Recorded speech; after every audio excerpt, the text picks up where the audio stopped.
గుడివాడ ఎన్టీఆర్ స్టేడియంలో నెల రోజుల పాటు నిర్వహించిన సమ్మర్ కోచింగ్ క్యాంప్ ముగియటంతో గత రోజు రాత్రి జరిగిన ముగింపు వేడుకలో శాసనసభ్యులు వేణుగళ్ల రాము ముఖ్య అతిథిగా పాల్గొని క్రీడాకారులకు సర్టిఫికెట్లు అందజేయడం జరిగింది.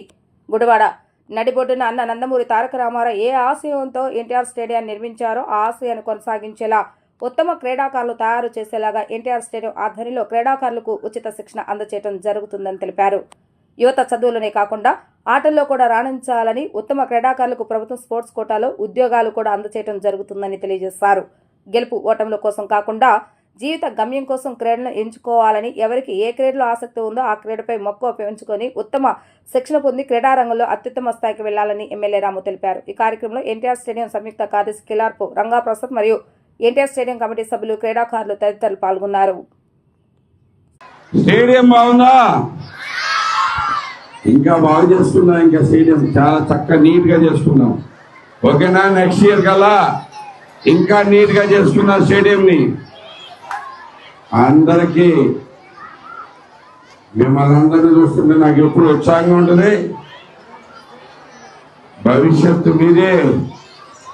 పిల్లలందరూ కూడా ఇంత కష్టపడి చాలాసేపు నుంచి వెయిట్ చేస్తా ఉన్నారు. తల్లిదండ్రులు కూడా థ్యాంక్ యూ అండి. సారీ, ఇవాళ మా మహానాడు ఉండటం వల్ల కొంచెం లేట్ అయింది. అందరూ కూడా నా తరఫున సారీ చెప్తున్నా. గబుకుని ప్రోగ్రామ్ ఫినిష్ చేసుకుందాం. అండ్ ఈ స్టేడియం ని దేనికోసమైతే, క్రీడల కోసమైతే మనం వాడుకోవాలని చెప్పి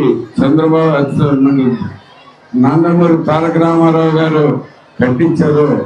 దానికి క్లియర్ గా ఇప్పుడైతే కనుక ప్రతి ఒక్కరు వాడుకుంటా ఉన్నాం. ఇంత మంచి ప్రోగ్రాం ప్రతి సంవత్సరం కూడా ఏర్పాటు చేస్తామని చెప్పేసి స్టేడియం కూడా ఇంకా జనాలందరికీ పనికొచ్చేట్టుగా ఇంకా నీట్గా చేసి చేస్తానికి కూడా ప్రణాళిక చేయాలని చెప్పి స్టేడియం కమిటీ వాళ్ళని కూడా కోరుతున్నా.